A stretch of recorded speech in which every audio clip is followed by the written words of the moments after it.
What is going on, guys? Randall Thor 19, the man with the million, back again with another video. Hopefully everybody's having a good weekend.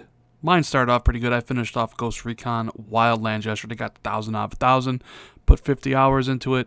My review, of course, is on the channel. Check it out if you get the chance. But let's talk about PlayStation 5. This is going to be a rant. There was a rumor that came out this week from, not necessarily a rumor, but an analyst goes by the name of Damien Thong, who is an analyst at Marquee Research, right? He came out and said that not only will the PS5 release in 2018, which is next year, but it'll be far more powerful than anything on the market, including the Xbox Scorpio, which has 6 teraflops of power. This theoretical and hypothetical PS5, which comes out next year, will boast a 10 teraflop GPU. Oh my god, 10 teraflops? Oh my god.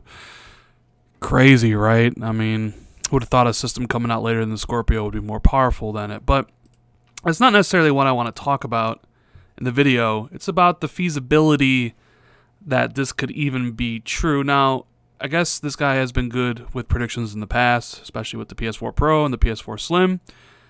Michael Pachter himself has said he expects the PlayStation 5 in 2020, and with Pachter, usually you can take the opposite of what he says is true. So I mean, who knows? Here's the thing that I know, or maybe know is not the right terminology to use. It's my opinion.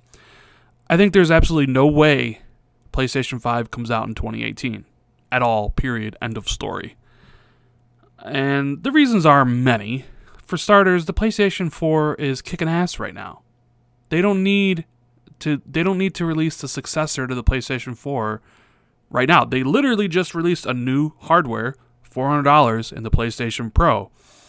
And if you're going to announce the PlayStation 5 this year and have it come out next year, you're severely undercutting that system, right? Which is part of your it's a part of your long-term strategy. So there's no way there's absolutely no way in that regard that they would need a replacement for PlayStation 4 Slim and PlayStation 4 Pro already. Not at all.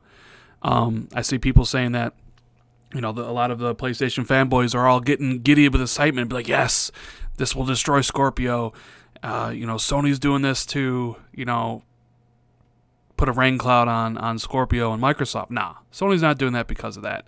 Sony has their schedule in mind. Sony's going to do things that they think is better for them.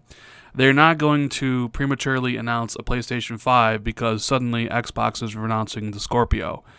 They'll do things differently, right? They'll cut price on the PlayStation 4 Pro when Scorpio comes out because that's what a business competitor is going to do. But they're the market leader. They have in comparison with Xbox, they probably have over 50% of the market share. They can do what they want. They're in the driver's seat. They don't need to necessarily be concerned and constantly looking over their shoulder at Xbox. Let Xbox put out the Xbox, Scorpio. All you have to do is just drop the price on the PlayStation Pro. Make PlayStation Pro a far more attractive monetary-wise than Scorpio, and that says enough. You don't need to tease people, especially your own fanboys who are going to buy the PlayStation 5 anyways by saying, hey guys, PlayStation 5 2018, and then that would prevent people from buying the Scorpio. It's not going to prevent anybody from buying the Scorpio. People that are going to buy the Scorpio are Xbox fanboys and people who like the Xbox ecosystem and all that stuff, not PlayStation people. So that doesn't make any sense either.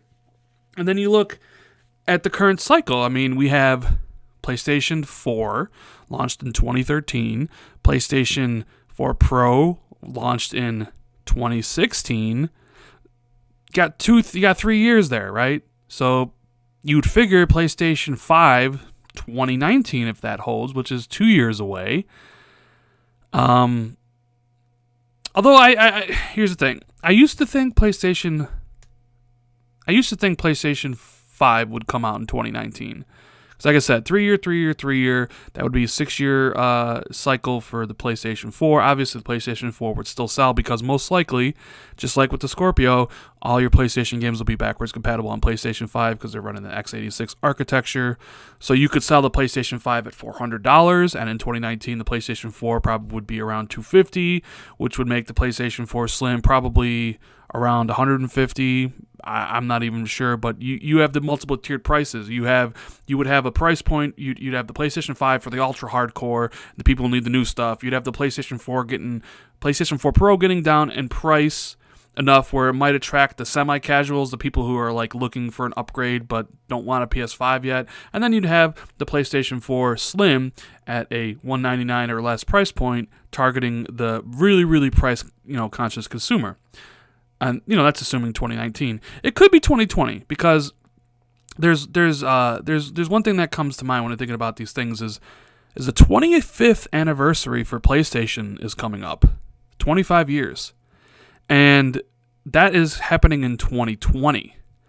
What better way to celebrate the 25th anniversary of PlayStation with the launch of the newest console, PlayStation 5? So you celebrate 25th year anniversary with PlayStation 5. I think that writes itself. That marketing department, that completely writes itself. You celebrate that huge, important milestone in business with the release of your newest system. I mean, the marketing and everything I see just writes itself. Now, you could release it in 2019, right? Have PlayStation 5 come out in 2019.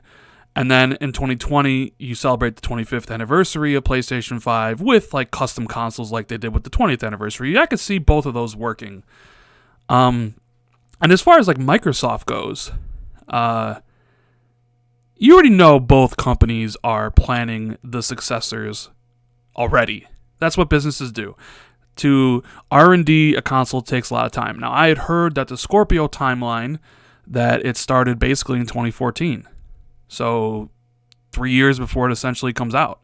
I wouldn't be surprised if the PlayStation 4 Pro started around the same time, if not earlier. Like Phil even said, they could have released an Xbox Scorpio like Pro version or a version like PlayStation 4 Pro this year, but they decided not to do it because they wanted it to be, had more parts or better parts or whatever.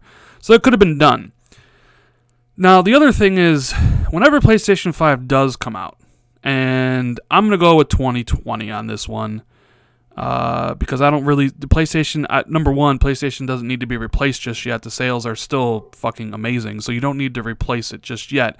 Plus, I kind of like the idea of PlayStation 5 releasing in 2020 with the 25th anniversary of PlayStation itself. I think that is extremely cool.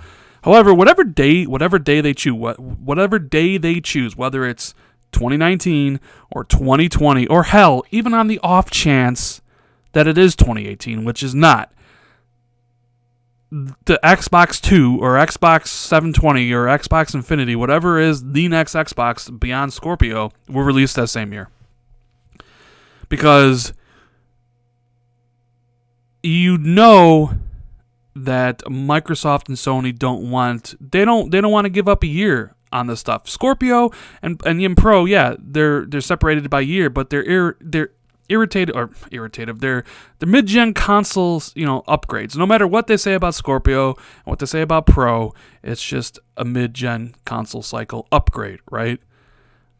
But when PlayStation 5 comes out, you can also expect the Xbox 2 to come out that year. Microsoft is not going to let PlayStation get a year head start with the system and the market share and all that stuff. You can definitely expect an Xbox 2, whatever the hell they're going to call it, to launch at the same time frame. So I guess it's theoretically possible that Sony could put pressure on Microsoft, since Scorpio's releasing this year, and they could be like, you know what, fuck Microsoft, we're releasing PlayStation 5 next year, forcing Microsoft to rush their next console and shorten the legs of Scorpio. But I think that's unrealistic because it takes time to develop the systems, and like I said, I don't think PlayStation is very much looking in their rearview mirror at Microsoft as much as Microsoft is intently focused on trying to catch PlayStation. I think PlayStation is just following their own playbook. They're doing what they want to do. And they've been successful doing it for a myriad of reasons, But yeah, whenever PlayStation 5 comes out, 2020, which is my guess, you'll also see the next Xbox. because neither of them are going to want to let the other get a year head start on them. Even though we're in this thing of mid-gen cycle upgrades, I still think that thought process is going to go along with it. So PlayStation 5, Xbox Infinity, or Xbox 2, or whatever you want to call the next Xbox, will launch the same year, whether it's 2019, whether it's 2020, or God forbid, it's 2018. Those two systems will come out at the same time. But what I do know, of course, by no I mean opinion on this one, is that 2018 ain't happening for PlayStation 5. I know that probably disappoints a lot of PlayStation fanboys out there. And when I mean fanboys, I mean like the ultra fanboys, the ones who are like really happy at this news and because, it's going to destroy Scorpio. Like, the trolls, like those kind of guys. Most PlayStation fans I interact with are really cool people, right? And obviously, really cool people with, heads on their shoulders. They know there's no chance PlayStation 5 is coming out in 2018. The safer bet is 2019 and 2020, like I said, like I laid out in this video. Anyways, guys, let me know what you think about all this going on. Let me know when you think PlayStation 5 is coming out. Let me know if you think I'm right about Xbox, the next Xbox and PlayStation launching the same year. I'm kind of interested in seeing people's thoughts on that. Anyways, guys, if you liked the video, hit that like button. Consider subscribing for more content, and I'll see everybody later.